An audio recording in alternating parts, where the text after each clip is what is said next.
Hello everyone, welcome back to my channel. Today's topic is epistaxis, again from medical surgical nursing. Let's get started with the video.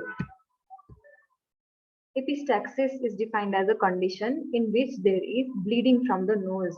That is because the blood vessels of inner lining of the nose gets traumatized or injured due to some reasons. That reason can be external or internal.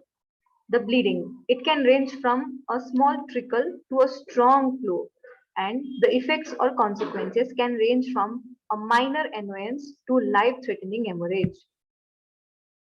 This is a diagram characterizing epistaxis, where there is a cracked membrane and damaged blood vessels from where blood is leaked outside. The types are, first of all, anterior epistaxis. Types is basically divided on the basis of direction. Anterior epistaxis is the bleeding that originates from frontal, anterior part of the nose. It basically originates from Kieselbach plexus. Anterior epistaxis is the most common type, which is seen in children and adults both. Next type is posterior epistaxis, from where bleeding originates from the posterior or back part. The bleeding originates from Woodruff plexus, and this is a rare type of epistaxis, unlike anterior. Etiology can be, first of all, local causes, that is nearby causes. If there is any local trauma or trauma to any part near to the nose, that is local trauma.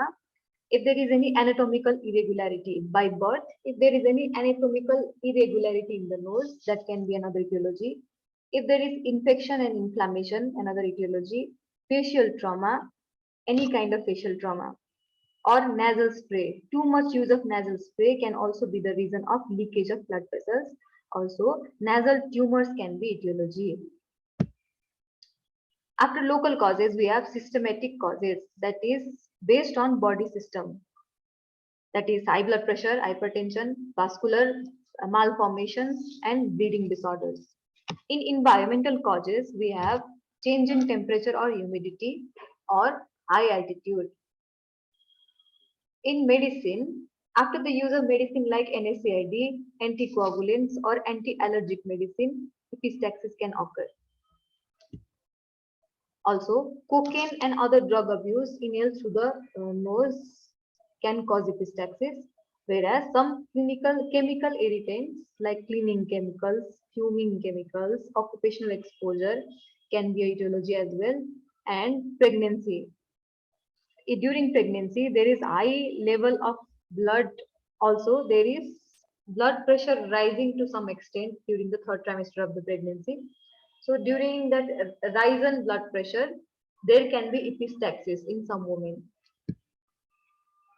Pathophysiology, first of all, we should learn how the bleeding originates and how the bleeding manifests. Origin is a plexus of blood vessels. Kieselbach plexus, two plexus that we learn about, they are the two origin of the bleeding. And then also we need to learn about direction, that can be either anterior or posterior. And then after the patient is exposed to risk factor, either one of the part is triggered and bleeding is originated.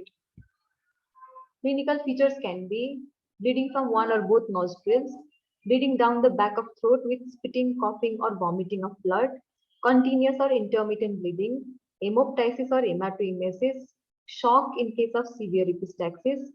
Also, other symptoms can be dizziness, weakness, confusion, and fainting.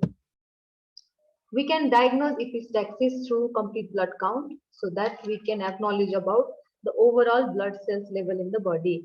Also, we can check prothrombin time and partial thromboplastin time in order to monitor the level of hemorrhage.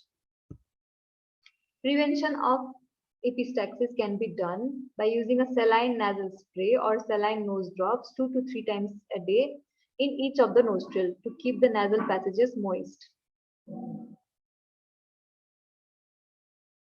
Also, there can be a humidifier in the bedroom at night to add moisture to the air. The patient should not blow the nose too much forcefully because that might trigger the blood bleeding. Sneezing should be done with an open mouth for epistaxis patient, so that if there is any kind of leakage, that the product can come out either through nose or through mouth.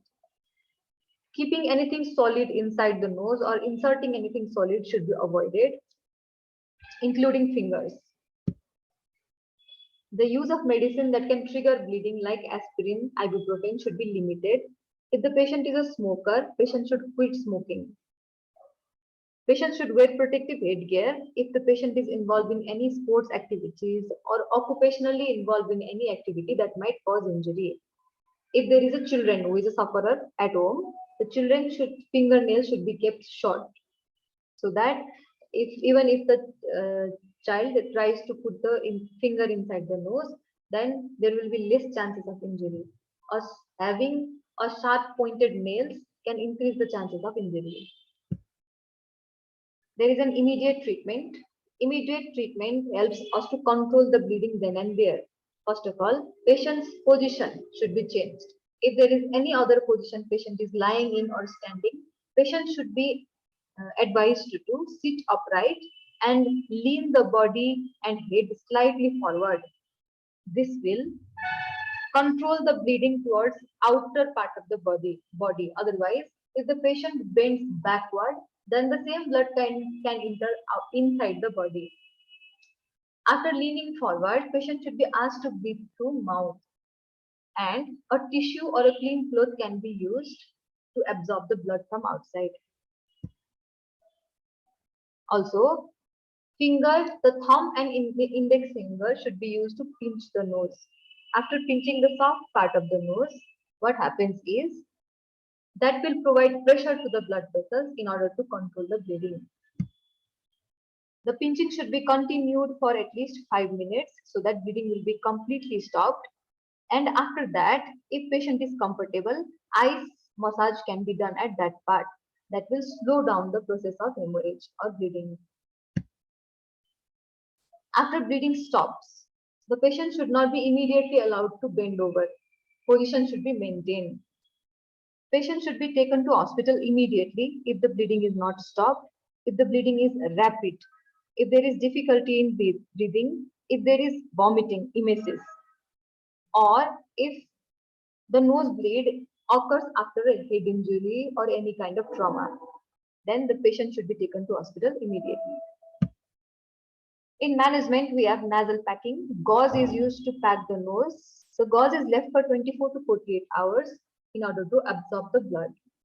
Next is cauterization. This is a surgical procedure which involves in applying a chemical substance, that is silver nitrate, and using electrocautery that seals up the blood vessel and controls the bleeding. If there is a foreign body which is causing the bleeding, that should be removed.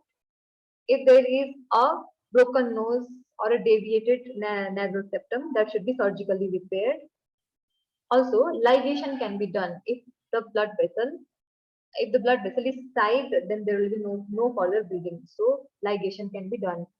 Medically, blood thinning medicine can be given, that is Coumadin 2 to 5 mg. Complication of epistaxis can be sinusitis, septal hematoma, perforation, external nasal deformity. After epistaxis, nasal deformity can occur. Also, mucosal pressure necrosis. Thank you so much. Next topic will be discussed in next video.